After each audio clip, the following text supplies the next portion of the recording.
Ya han terminado todas las reuniones del presidente del gobierno con los líderes políticos y hay una conclusión que no se le escapa a ninguno. Pablo Iglesias es su socio preferente en la legislatura.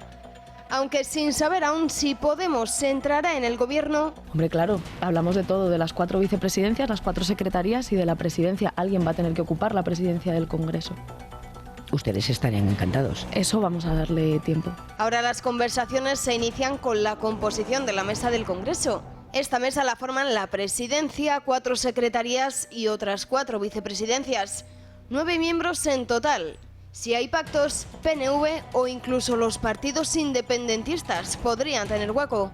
Aunque en el Partido Socialista de momento no dan pistas. Solo dicen que quieren una mesa que responda a la mayoría del hemiciclo. Esa es la esperanza del Partido Socialista, de tener una mesa del Congreso de los Diputados, pues que al fin responda al sentir mayoritario del hemiciclo. Aunque a algunos sí se les escapa que la idea de que Podemos entre en el Congreso no termina de convencerles. Y que eso no despierta especial entusiasmo, pues también parece que ha quedado evidente por las declaraciones que ha hecho el secretario general del Partido Socialista y candidato a formar gobierno.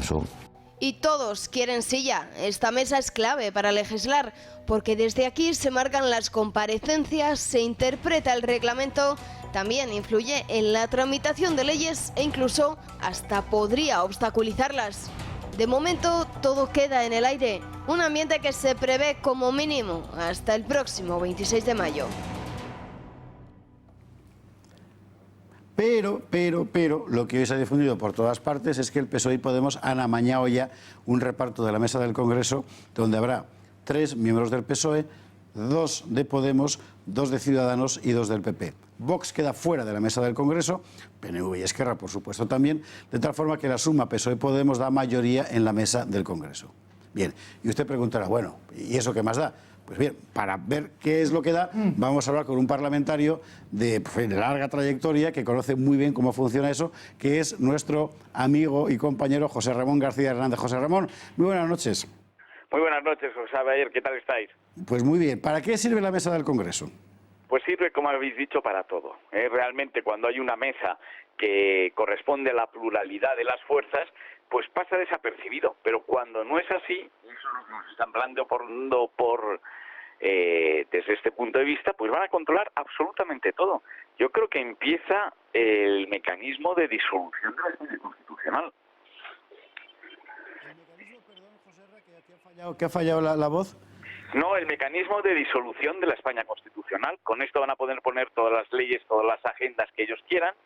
No va a haber una forma de que se pueda oponer a que haya toda la tramitación de las leyes con la urgencia que consideren.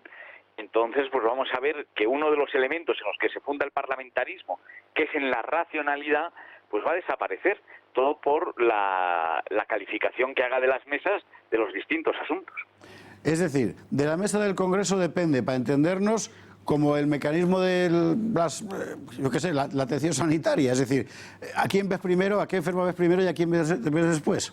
Bueno, es que es mucho más grave, porque puede convertirse en un elemento arbitrario cuando tú ya has anunciado que vas a dejar en minoría a los partidos de la oposición, pues eso significa que no hay posibilidades de acuerdo y que además supeditas toda la agenda radical de Podemos. O sea, ahí el elemento de juego va a ser Podemos, porque no vas a poder triangular con otra fuerza, so pena que al final, como todos prevemos, pues Ciudadanos dé su brazo a torcer y parezca que está salvando España y pacte con el PSOE, que esa podría ser la opción para intentar, pero la agenda de reforma constitucional va a venir por esta mesa, y la agenda de reforma constitucional, y todos lo sabemos, con un gobierno de Pedro Sánchez, de Podemos y los independentistas, que han aceptado, igual que el PNV, lo acepta de buena forma, el quedarse fuera de la mesa, porque es una mesa que desde ese punto de vista pues deja de ser muy poco generosa, pues va a tener muy poca representatividad. A mí hay una cosa que me llama la atención. ¿Cuántos diputados tiene Podemos? Podemos no tiene más de 40 ahora mismo, no recuerdo exactamente, 42 me parece. Y el PSOE 66, y el PP 66. Sí. ¿Y cómo es que tienen en la mesa la misma representación Podemos y el PP o Ciudadanos? Porque tú al final es un mecanismo de mayoría absoluta para elegir en primera vuelta y de mayorías simples para elegir en las... Efectivamente, la suma del PSOE y de Podemos da las mayorías simples, No necesitas acordar con los demás. Pero en las mesas siempre había habido un uso de reparto para que hubiera una representatividad de la mesa. Y esto pasó en la legislatura pasada, por ejemplo, donde Ciudadanos, que no le tocaba tener 2, se decidió que pudiera tener 2. Y donde Podemos, que habían otros que hablaban en aquel momento del cordón sanitario a Podemos, pues se dijo que bajo ningún concepto que tenían que estar representados. Y esto lo que ocurre es que va a ser una alteración del curso normal del Parlamento. Y ya lo digo yo, cuando el doctor Sánchez esté viajando, pues no irá al Parlamento porque no habrá comparecencia fijada. Esta cosa que los periodistas seguís poco, yo lo entiendo porque es muy tediosa, de las preguntas orales, sí, pero es que es la verdadera oposición al gobierno. Y si tienes una mesa que se las aligera, que reparte, que decide que este tema no toca, se acabó la oposición al Congreso.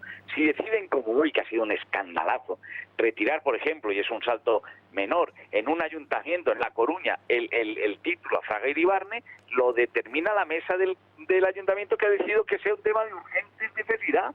Y a ver si les suena a alguien con otro tema que quieren llevar de urgente necesidad, que lleva también enterrado más de 43 años. Y esa es la anomalía de ese Parlamento que vamos a ver, una oposición absolutamente silenciada, con Ciudadanos decidiendo si apoya o no el PSOE o no, porque cuando se den cuenta de que están fuera y que la agenda radical de Podemos se está imponiendo, pues eso es lo que va a pasar, que el resto de los españoles vamos a ser convidados de piedra a la vida parlamentaria. José Ramón, muchísimas gracias. Muy buenas noches. Un abrazo. Muy buenas noches a todos. Un abrazo fuerte.